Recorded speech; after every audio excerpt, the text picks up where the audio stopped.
Salam alaikum la famille des aides, j'espère que vous allez bien ainsi que tous vos proches. Bienvenue à tous et à toutes chez Renard des Surfaces, la chaîne qui parle, qui vit et qui respire le football. Les amis, c'est désormais officiel. La Coupe d'Afrique des Nations 2025 qui aura lieu au Maroc débutera le 21 décembre 2025 et la finale se jouera le 18 janvier 2026. Donc comme tout le monde le sait, la CAF a réuni son comité exécutif au Caire pour prendre des décisions concernant plusieurs dossiers. Et dans les plusieurs dossiers, il y a eu celui qui a été le plus brûlant. Il s'agit de la CAN 2025. Donc, comme vous le savez, le Maroc s'est vu attribuer cette Coupe d'Afrique des Nations, donc l'organisation. Ils ont voulu l'organiser en été 2025, mais suite à l'agenda trop chargé, ça a été refusé par la FIFA. Comme vous le savez, la CAF, la seule confédération dans ce monde qui est soumise à la FIFA, qui écoute les ordres de la FIFA et qui agit selon la FIFA. Donc la FIFA a posé son veto par rapport à leur Coupe du Monde des clubs à 32 clubs, première édition historique. Donc depuis, il y a eu un petit bras de fer avec la FIFA, des négociations, des pourparlers.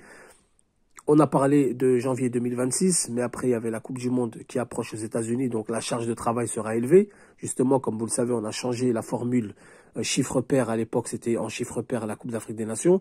On l'a mis en chiffre impair pour pas tomber la même année que la Coupe du Monde. Et là, ils ont trouvé la date du 21 décembre 2025. Alors moi, les amis, j'ai aucun problème avec cette date, personnellement, mais on peut rencontrer plusieurs problèmes et on va les énumérer. Déjà, pour avoir mon avis, les amis, je pense que pour moi, la meilleure date, c'était janvier 2025. Une date totalement libre. D'ailleurs, on a établi les éliminatoires septembre, octobre, novembre. Fin novembre, tout le monde... la CAF aurait les 24 pays qualifiés. Je ne comprends pas pourquoi janvier 2025, une date qui pose problème à personne, ni les joueurs, ni les clubs, ni les fédérations. On n'a pas organisé à cette date-là. Déjà, point d'interrogation. Ensuite, par rapport au 21 décembre, il faut savoir que mi-novembre, début décembre, vous avez la Coupe arabe FIFA au Qatar, officielle. Il faut savoir qu'il y a des pays comme Tunisie, comme Égypte, qui font beaucoup jouer leurs locaux. Et la dernière Coupe arabe, on l'a vu, c'était carrément presque leur équipe à 2 ou 3 jours près. Avec le même coach, le même staff technique, etc. Donc, la Coupe arabe, financièrement, rapporte plus que la CAN. C'est-à-dire que quand vous passez le premier tour d'une Coupe arabe, vous avez plus d'indemnités que la Coupe d'Afrique des Nations. Donc les fédérations, est-ce qu'elles vont pas protester? Est-ce qu'elles vont tourner le dos à la CAN pour favoriser la Coupe arabe? Est-ce qu'elles vont tourner le dos à la Coupe arabe pour jouer la Coupe d'Afrique des Nations? Parce que des fédérations comme la Tunisie et l'Égypte, qui sont deux grosses équipes, deux grosses fédérations en Afrique, font jouer leurs locaux. Donc vous imaginez bien que jouer 2 compétitions à un mois d'intervalle, c'est impossible. C'est quasi impossible, voire impossible. Donc est-ce que ces fédérations-là vont parler? Est-ce que ces fédérations-là vont agir? Bon, la réunion s'est faite au Caire, donc je pense que l'Égypte, ça leur pose pas problème. Peut-être qu'ils vont tourner le dos à la Coupe arabe, ou peut-être qu'ils vont envoyer leur équipe B à la CAN. Ils l'ont déjà fait en 90 en Algérie. Ensuite, la Tunisie, on ne sait pas, on verra. 21 décembre au 18 janvier, quelques mois après, vous avez la Coupe du Monde. Personnellement, pour moi, je pense que janvier 2025 aurait été la meilleure date. Une date disponible, ça aurait été bien pour tout le monde.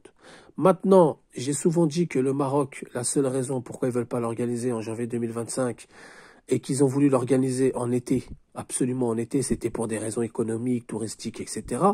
Et pourquoi ils ne veulent pas l'organiser en janvier 2025, personne n'a parlé de cette date, car tout simplement, ils ne seront pas prêts. Maintenant que c'est officiel le 21 décembre 2025, je pense que leurs stades seront prêts. Donc, côté infrastructure, on va pas faire la mauvaise langue, faut dire la vérité, je pense qu'ils seront prêts. Là, ils ont quand même du temps. Là, ça y est, ils ont du temps, ils ont entamé des travaux, ils vont finir leurs travaux, ils vont mettre le paquet maintenant que c'est officiel, etc. Donc ça, il n'y a pas de doute là-dessus. Moi, par contre, ce qui me pose problème, c'est vraiment le timing, c'est vraiment la date. Et j'ai peur déjà que le Maroc, il faut voir eux ce qu'ils en pensent. Parce que peut-être que c'est une décision qui a été prise à contre-cœur. Peut-être que c'est une décision que eux vont contester. Donc on va voir dans les jours qui suivent. Et moi, ce qui me fait peur, c'est les fédérations comme la Tunisie et l'Égypte. Et peut-être l'Algérie fera jouer des locaux. On ne sait pas ce qui va se passer d'ici là. Peut-être qu'il y aura de plus en plus de locaux dans notre équipe qui joueront la Coupe arabe. Donc on verra d'ici là. En tout cas, c'est officiel. C'est du 21 décembre 2025 au 18 janvier 2026. Voilà les amis, dites-moi ce que vous en pensez en commentaire. J'ai besoin de vos avis. Qu'est-ce que vous en pensez de cette date? Est-ce que c'est bien pour les équipes africaines? Est-ce que c'est une date qui a été mal choisie? Est-ce que vous êtes d'accord avec moi par rapport à janvier 2025? J'ai vraiment envie d'avoir vos avis. Sur ce, je vous dis salam alaikum. Prenez soin de vous. Je vous retrouve pour d'autres vidéos. Surtout, n'oubliez pas de liker. Que la paix soit sur vous.